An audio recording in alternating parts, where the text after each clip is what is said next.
So this nexus of water, energy and food is an issue that has become a very interesting and challenging agenda of global policy these days. Very recently, this has become a global debate as well as governance issues and also a global research agenda which comes across the continents and across countries. And we're here to discuss in the context of Mekong and ASEAN. First question that I should like to ask, may I relate this to Deepak, who has a long experience but also very engaging role in this nexus. What is it that this nexus and why it has become so important these days? There are three problems why this nexus comes up. First of all is what I choose to call entwined predicaments.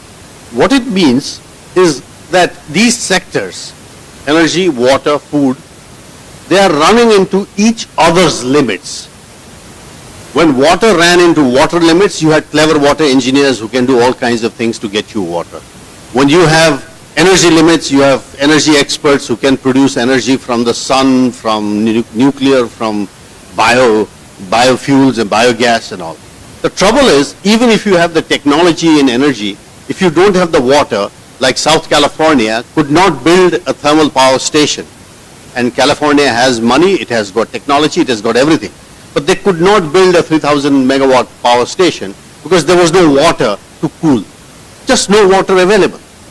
So that is the kind of limit that each sector is running into, and this is a new phenomenon that development is facing. So this is this entwined predicament that we are having to face. The second problem is, what is the nexus and what is the opposite of nexus?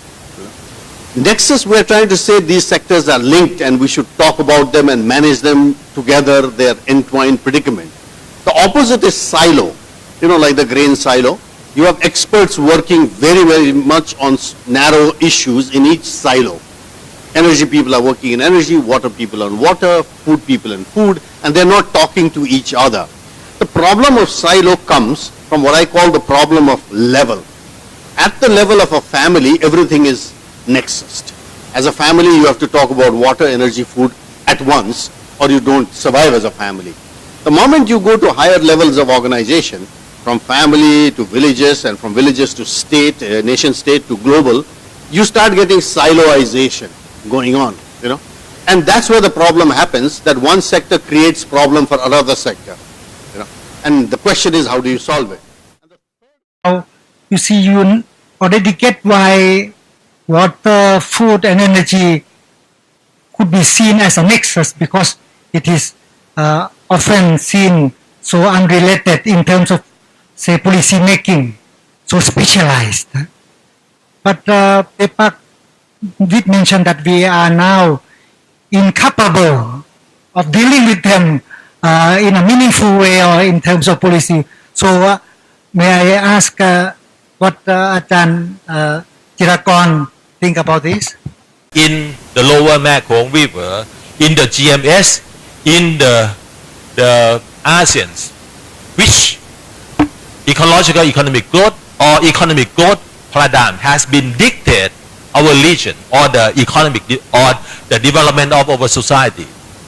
When it's come to that paradigms on the economic development, it's become very obvious that the energy agenda, the water agenda as a commodity, are at the highest level because it's related to the national securities. The water security has been mentioned together with the dam or water infrastructure development in everywhere. At the Basin Development Plan of the MRC, at each the EIA or all sort of project which has been implemented on the mainstream Mekong River. Yes, food security has been mentioned, but then the food security has been mentioned as a conflict or on the other side or the impact that might happen. I mean, after this infrastructure development. But then when it's come to the energy, energy is also, I mean, coming on at the highest level. Both of those securities are stand alone. They never integrated to each other. It is the problem. And the problem is, if you look at different angles, if you look at the sustainable development, integrated between ecological perspective, economic perspective, and social perspective, it's failed badly. But then when it's come to this nexus of water security, or food security, I mean, as well as security, it's very good academic exercise.